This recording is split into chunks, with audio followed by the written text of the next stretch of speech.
এসইউসিআইসির 6 দফা দাবি নিয়ে স্মারকলিপি প্রদান। মঙ্গলবার খড়িবাড়ি সমষ্টি উন্নয়ন আধিকারিককে 6 দফা দাবি নিয়ে স্মারকলিপি প্রদান করল এসইউসিআইসির খড়িবাড়ি লোকাল কমিটির কর্মীরা। এসইউসিআইসির দাবি, কৃষকদের স্বার্থে এমএসপি চালু করতে হবে, স্মার্ট মিটার চালু করা যাবে না। বাতাসি অধিকারী নয়াহাটি প্রায় বহু দোকানদার অবৈধভাবে মদ বিক্রি হচ্ছে, এতে পুলিশ নির্বিকার। ফলে পুলিশ প্রশাসনকে এই সকল কাজ বন্ধ করার উপযুক্ত ব্যবস্থা গ্রহণ করতে হবে।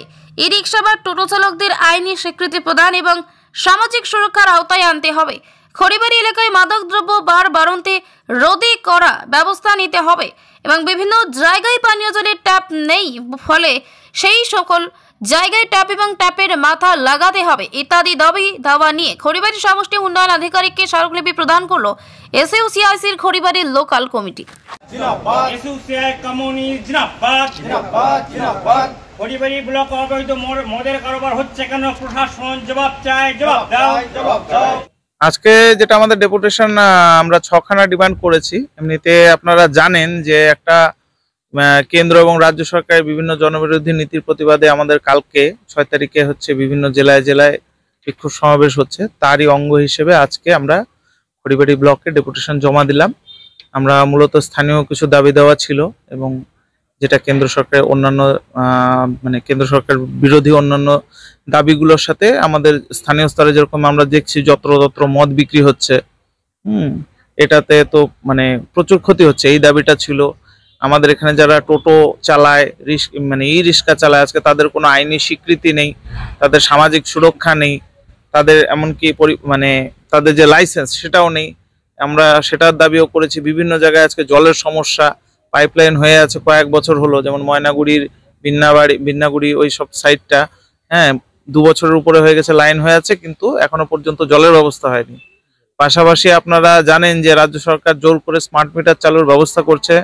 আমরা আমাদের পার্টির পক্ষ থেকে এবং হয়তো পশ্চিমবঙ্গের প্রথম থেকেই আমরা এটার বিরোধিতা করেছি এবং তারই কথা আমরা বিডিও সাহেবকেও বললাম যে স্মার্ট মিটার আমরা চালু করতে কোনো মতেই দিব না এবং এটা যাতে ঊর্ধ্বতন কর্তৃপক্ষকে জানিয়ে দেন। পাশাপাশি আজকে সারা ভারত জুড়ে যে এমএসপির দাবিতে আন্দোলন হচ্ছে কৃষকদের, আমরা সেই দাবিটাও রেখেছি। উনি বললেন যে এখন তো সরকার থেকে ধানের এমএসপি দেওয়া হচ্ছে, তা আমরা বললাম যে সেটা শুধুমাত্র ওই স্বর্ণ ধানেরই দেওয়া হয়, বাকি অন্যান্য যে সমস্ত ধান বা অন্যান্য যে ফসল, আলু চাষিরা প্রচুর ক্ষতিগ্রস্ত হয় প্রত্যেক বছরই, তার কোনোটাই কিন্তু দেওয়া হয় না। উনি বললেন হ্যাঁ, বিষয়টা সত্যি ভাবার। এই সমস্ত দাবিগুলো নিয়ে আজকে আমরা ডেপুটেশন দিচ্ছি। কি আশ্বাস দিলেন? আশ্বাস বলতে যেমন পানীয় জলের ব্যাপারটা উনি লিখে নিলেন, টোটো চালকদের ব্যাপারটা বললেন যে এটা দরকার এবং সেটা তিনি বললেন যে আমার তরফ থেকে যতটা সম্ভব হয় আমি করব। বাকি এমএসপি এবং স্মার্ট মিটারের ব্যাপারটা উনি ঊর্ধ্বতন কর্তৃপক্ষকে জানাবেন। মদের ব্যাপারটাও বললেন যে আমি প্রশাসনকে দিয়ে ব্যবস্থা নেওয়া হবে। স্মার্ট মিটার ও এমএসপি নিয়ে এই স্তর থেকে কি আপনারা রাজ্য স্তরে যাবেন? হ্যাঁ, অবশ্যই, কারণ এই বিষয়টা তো এমএসপির বিষয়টা তো সর্বভারতীয় এবং আমরা সর্বভারতীয় ক্ষেত্রেই এই এমএসপির ব্যাপারটাকে সামনে আনার চেষ্টা করছি। আজকে আলু, পাট এগুলোর কোনোটাই এমএসপি নেই। আমাদের এখানকার যারা কৃষক তারা মূলত আলু, পাট এবং ধান এই তিনটাই মূলত ফসল আর কি উৎপাদন করে বেশি পরিমাণে।